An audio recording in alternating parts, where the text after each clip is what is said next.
Hi everybody, this is the second video in our series on addictions. And in the first video we talked about a little definition of addiction, and we talked about homeostasis, the body's tendency towards stable equilibrium. And now we're going to ask ourselves, what happens when you throw, I don't know, crack or meth in there? And what happens to the balance, the homeostasis? So let's have a look at this.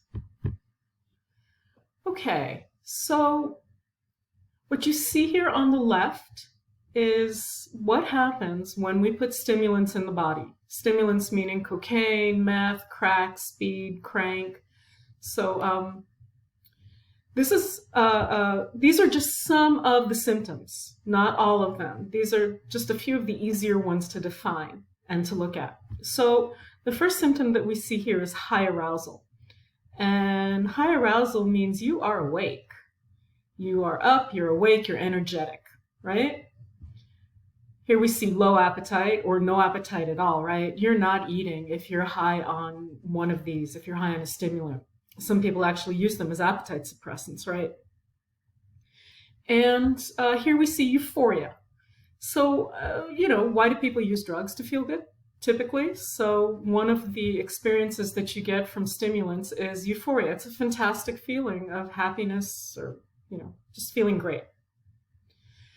So let's look at the high arousal. Let's look at not sleeping. What happens when you don't sleep? And remember homeostasis all the time. Just keep remembering homeostasis. So let's say you've been using Coke for a week and you haven't slept for a week. Your body is completely out of balance, completely outside of a state of homeostasis. And it's going to have to get back to that state. So what's it got to do? It has to increase your urge to sleep.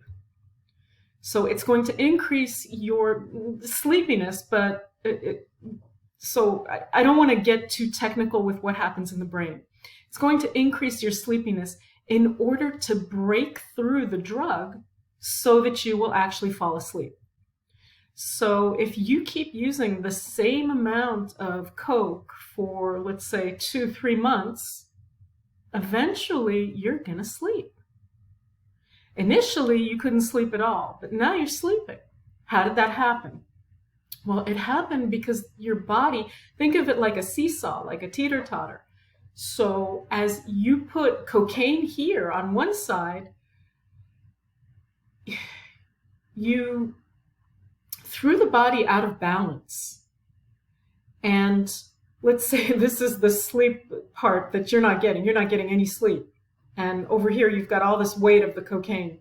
Your body's got to bring you back into balance. And the way it's going to do that is make you sleepy. So it's got to really increase these urges to sleep until it breaks through the cocaine. And then typically what do people do? They take more of the drug. And again, throw it back out of whack, right? Well, actually, I think we were this way. Throw it back out of whack. And then you're going to have to, and then the body's going to keep increasing this need to sleep until it gets you sleeping with the cocaine in your body. And now it's back in a state of equilibrium with the drug. It is in balance while you're using the drug. Same thing happens with appetite. So, you've been using for a few weeks and you haven't eaten at all. And your body goes into a state of panic, a state of emergency, right? Saying, I need calories, I've got to eat.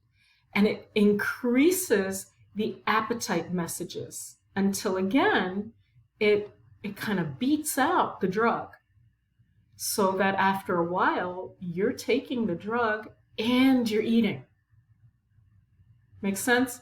And as you increase the drug, your appetite goes down again, then your appetite eventually returns as your body, what it's doing is it's creating a state of balance with the drug in it, right? Same with euphoria. Eventually, what happens when you take something like cocaine is your brain does this great dumping of endorphins, which make you feel fantastic. Cocaine is also a dopamine reuptake inhibitor, which we learned about when talking about neuropsychology. And so your brain's going to stop producing endorphins. It's going to say, whoa, I am so fantastically euphoric. I don't need these. So it stops producing them. So suddenly now you're not feeling so great with the drug, right? So you take more of the drug.